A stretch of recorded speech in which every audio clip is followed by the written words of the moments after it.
بسم اللہ الرحمن الرحیم۔ السلام علیکم، ویلکم ٹو اسٹوری ورڈز۔ میری یہ ویڈیو بہت مشکل بھی ہے اور ایک لحاظ سے منفرد بھی۔ مشکل اس لیے کہ اس کے لیے مجھے بہت ساری تحقیقات کا مطالعہ کرنا پڑا، بہت سارے علوم کا مطالعہ کرنا پڑا، بہت سی اہم شخصیات سے مجھے کنسلٹ کرنا پڑا، لیکن یہ چیزیں اتنی مشکل نہیں تھیں۔ اصل مشکل چیز وہ ہے کہ اس کے لیے مجھے بہت زیادہ محتاط ہونا پڑا، اور اس کو ترتیب دینا ایک انتہائی مشکل کام تھا۔ اب آپ سوچ رہے ہوں گے کہ کون سا ایسا موضوع ہے جس کے بارے میں مجھے اتنی لمبی تمہید باندھنے کی ضرورت پڑ رہی ہے۔ تو میں صرف اتنا کہوں گی کہ یہ وہی خاص خوبی، وہی خاص عطا ہے جس کی بنا پر حضرت آدم علیہ السلام کو دوسری مخلوقات پر برتری دی گئی، اور جس کی وجہ سے تمام فرشتوں کو کہا گیا کہ جب میں اس میں اپنی روح پھونک دوں تو تم سب سجدے میں گر پڑنا۔ اور اس کی عظمت کا اندازہ اس بات سے لگائیں کہ جس نے سجدے سے انکار کیا وہ ہمیشہ کے لیے مردود ٹھہرا۔ جی ہاں، آج ہم بات کریں گے علم کے بارے میں، مگر جب میں نے علم کی تلاش شروع کی تو وہ مجھے حضرت آدم علیہ السلام کی تخلیق سے بھی پہلے ملا۔ تو سب سے پہلے مجھے علم وہاں نظر آیا کہ جب اللہ تعالیٰ نے اپنے اس ارادے کا اظہار فرمایا فرشتوں کے سامنے کہ میں دنیا میں ایک خلیفہ، ایک نائب بنانے والا ہوں، اور انہوں نے کہا کہ اے اللہ، ہم تیری تسبیح و تقدیس کرتے ہیں، کیا تو اسے دنیا میں قائم کرے گا جو دنیا میں فساد پھیلائے گا؟ تو اللہ پاک نے ان سے فرمایا تھا کہ تم وہ نہیں جانتے جو میں جانتا ہوں۔ تو یہاں مجھے معلوم ہوا کہ فرشتوں کے پاس بھی علم تھا، اسی لیے تو انہیں پتا تھا کہ انسان دنیا میں فساد پھیلائے گا، خون بہائے گا۔ لیکن اس کے بعد بھی مجھے ایک علم کا نشان ملا، اور وہ علم تھا زمین کے پاس۔ روایات ملتی ہیں کہ حضرت جبرائیل علیہ السلام کو بھیجا گیا زمین سے مٹی لانے کے لیے۔ جب وہ زمین پر مٹی لینے کے لیے آئے تو زمین نے ان سے اللہ کی پناہ مانگی، اور انہیں کہا کہ میں اللہ کی پناہ مانگتی ہوں کہ آپ مجھ میں کوئی کمی کریں۔ حضرت جبرائیل علیہ السلام واپس گئے، اللہ پاک کے سامنے زمین کی یہ بات رکھی۔ پھر اللہ نے حضرت میکائیل علیہ السلام کو بھیجا، انہیں بھی زمین نے کچھ اسی طرح جواب دیا۔ پھر بھیجا گیا حضرت اسرائیل علیہ السلام کو، اور اس بات کو آپ ذہن میں رکھیں کہ حضرت اسرائیل علیہ السلام کی جو ڈیوٹی انہیں قیامت تک دی گئی ہے وہ ابھی انہیں اسائن نہیں کی گئی تھی، کیونکہ ابھی تو روح کو داخل ہی نہیں کیا گیا تھا، ابھی تو بات وجود کی ہو رہی ہے، اسے بنانے کی ہو رہی ہے۔ تو حضرت اسرائیل علیہ السلام، انہیں بھی زمین نے یہی کہا، لیکن انہوں نے کہا کہ مجھے بھی حیا آتی ہے کہ مجھے میرے رب نے کوئی حکم دیا ہے اور میں وہ انجام دیے بغیر ہی چلا جاؤں۔ انہوں نے زمین کے مختلف حصوں سے مختلف رنگوں کی مٹی اکٹھی کی، اور بیان یہی کیا جاتا ہے کہ ایک مٹھی مٹی تھی۔ تو ذرا دیر کے لیے ہم یہ سوچتے ہیں کہ مٹھی کتنی بڑی ہوگی کہ جس میں اتنی مٹی سما گئی کہ پورے کے پورے حضرت آدم علیہ السلام بن گئے۔ اور دوسری یہ بات کہ اللہ تعالیٰ ہر چیز پر قادر ہے، بے شک وہ کن کہتے ہیں اور وہ ہو جاتی ہے۔ تو پھر اللہ تعالیٰ کو یہ ضرورت پیش کیوں آئی کہ انہوں نے فرشتوں کے ذریعے زمین سے مٹی منگوائی، پانی ملا کر اسے گوندا گیا۔ پھر یہ بھی روایت ملتی ہے کہ ایک جگہ پر ہے کہ 40 دن تک حضرت آدم علیہ السلام کا پتلا بنا کر چھوڑ دیا گیا، جبکہ ایک جگہ آتا ہے کہ 40 سال تک حضرت آدم علیہ السلام کے پتلے میں روح نہیں ڈالی گئی تھی۔ لیکن چونکہ بات علم کی ہو رہی تھی تو علم تو شیطان کے پاس بھی تھا۔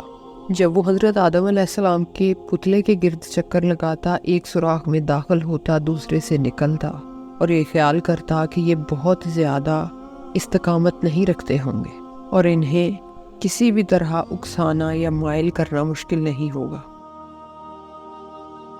تو ان تینوں واقعات سے ہمیں یہی معلوم ہوا کہ فرشتوں کے پاس بھی علم تھا۔ زمین اپنی مٹی اس لیے نہیں دے رہی تھی کہ وہ نہیں چاہتی تھی کہ وہ مٹی جو اس کا حصہ ہے وہ جہنم میں جلے۔ شیطان انسان کے گرد چکر لگا رہا تھا کہ اسے بہکانا آسان ہوگا۔ تو کیا یہ علوم نہیں تھے؟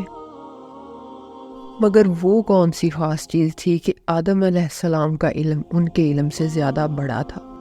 اور پھر میری تلاش مجھے لے کر گئی حضور اکرم صلی اللہ علیہ وآلہ وسلم پر نازل ہونے والی پہلی وحی کی جانب، وہ 5 آیات جو حضور اکرم صلی اللہ علیہ وآلہ وسلم پر غار حرا میں نازل کی گئیں، جس کا ترجمہ ہے کہ پڑھ اپنے رب کے نام کے ساتھ جس نے اسے پیدا فرمایا، اور انسان کو جمے ہوئے خون سے پیدا کیا۔ پڑھو اور تمہارا رب بڑا کریم ہے، جس نے قلم کے ذریعے سے علم سکھایا، انسان کو وہ علم دیا جسے وہ نہ جانتا تھا۔ تو پھر مجھے وہ فرق نمایاں نظر آیا جو فرق تھا حضرت آدم علیہ السلام کے علم میں دوسری مخلوقات کے علم کے مقابلے میں، اور وہ فرق تھا کہ انسان کو قلم کے ذریعے سکھایا گیا۔ کیا انسان کے علم میں اور دوسری مخلوقات کے علم میں فرق صرف قلم کا ہے؟ اسی فرق کی جستجو میں میری تلاش پہنچی دنیا کی پرانی تہذیبوں میں۔ دنیا کی سب سے پرانی تہذیب کون سی ہے؟ میسوپوٹیمیا کی تہذیب، جسے ہم سمرہ کی تہذیب کے نام سے بھی جانتے ہیں، انگلش میں جسے سومیرین کہا جاتا ہے۔ تو اسی پرانی تہذیب سے مجھے معلوم ہوا کہ قلم کے ذریعے انہوں نے اپنا علم کیسے آگے ٹرانسمٹ کیا، یعنی آگے کس طرح پہنچایا۔ اگر آپ پرانی تہذیبوں کے بارے میں کچھ تھوڑی سی ریسرچ کریں تو آپ کو پتہ چلے گا کہ سب سے پرانی تہذیب سومیرین تہذیب جسے کہا جاتا ہے، تہذیب سمرہ کہا جاتا ہے، وہاں پر لوگ چھوٹی چھوٹی ٹیبلٹس بنا لیتے تھے، مٹی کی ٹیبلٹس جن کے اوپر پکٹوگرافی کی گئی تھی۔ اب آپ سوچ رہے ہوں گے کہ پکٹوگرافی کیا چیز ہے؟ تو پکٹوگرافی کا مطلب ہوتا ہے کہ چیزوں کو تصویروں کے ذریعے سے بیان کرنا۔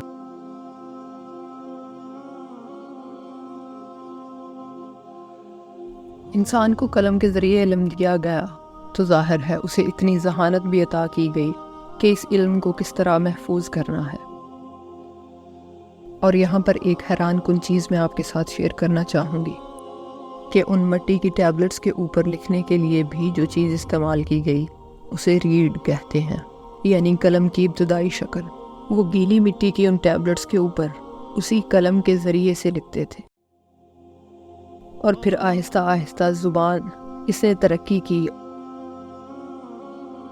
اور پھر انہی الفاظ کو لکھنے کا طریقہ بھی ایجاد کیا گیا۔ پھر انسان کی تحریر میں مزید نکھار آیا، اس نے پتھروں پر کارونگ کی، یعنی الفاظ کو پتھروں پر لکھا، چمڑے پر لکھ کر محفوظ کیا گیا، درختوں کی چھال کو اس کے لیے استعمال کیا گیا۔ اگر آپ کو یاد ہو، میں نے ایک ویڈیو میں ڈیڈ سی سکرولز کے بارے میں بھی آپ کے ساتھ انفارمیشن شیئر کی تھی، جنہیں کاربن ڈیٹنگ کے ذریعے پتہ لگایا گیا کہ وہ تقریباً 2000 سال پرانی تحریر تھی۔ تو مطلب 2000 سال پہلے انسان اتنا ڈیولپ ہو چکا تھا کہ اس نے اپنے علم کو سکرولز پر لکھ کر محفوظ کر لیا۔ لیکن پھر ایک اور بات توجہ طلب ٹھہری کہ کیا صرف علم اور قلم دونوں چیزیں ہی کافی تھیں انسان کے لیے کہ وہ اپنے علم کو آگے بڑھاتا، دوسروں تک پہنچاتا؟ تو پھر اس کا جواب بھی مجھے قرآن پاک سے ہی ملا، کہ جس میں اللہ کریم نے بارہا فرمایا ہے کہ نشانیاں ہیں عقل والوں کے لیے۔ اور اسی طرح پرانے علوم کو اگلی نسل میں منتقل کیا گیا لکھنے کے ذریعے سے۔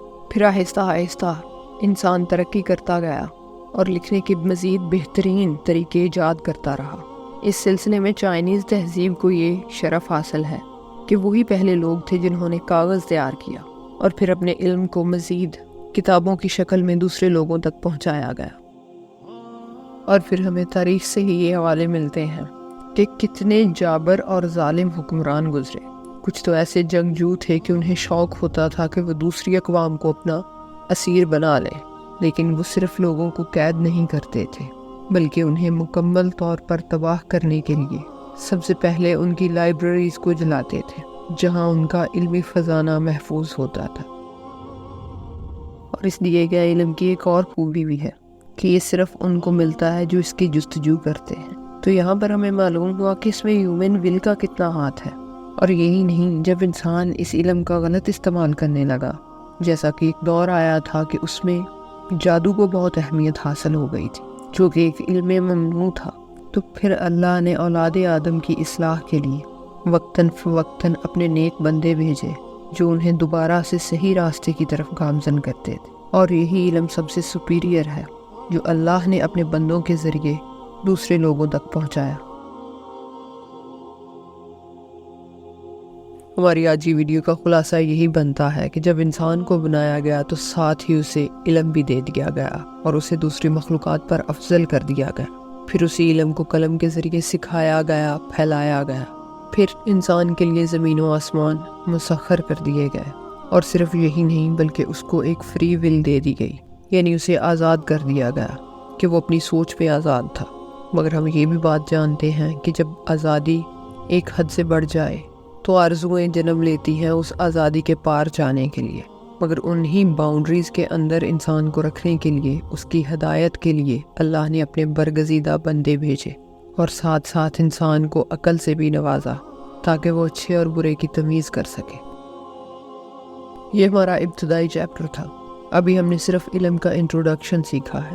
اگلی ویڈیو میں ہم جانیں گے کہ کیسے علم، جسے دنیاوی طور پر سپیریئر جانا جاتا ہے، جسے ہم سائنس کے نام سے جانتے ہیں، اور ڈیوائن نالج، الہامی علم، جسے ہم مذہب کی شکل میں دیکھتے ہیں، ان دونوں میں اس قدر خلیج کیسے پیدا ہوئی؟ کیا واقعی ان کے درمیان خلیج ہے بھی، یا یہ صرف ہماری ازمپشن ہے؟ کہیں ایسا تو نہیں کہ یہ دونوں ایک دوسرے کو کمپلیمنٹ کرتے ہوں، ایک دوسرے کو مزید مؤثر انداز میں پیش کرتے ہوں؟ ان سب چیزوں کا جائزہ لیں گے ہم انشاءاللہ اگلی ویڈیو میں۔ کامنٹ باکس میں کامنٹ ضرور کیجیے گا، دعاؤں میں یاد رکھیے گا، اپنا بہت سا خیال رکھیے گا۔ اجازت دیجیے، اللہ حافظ۔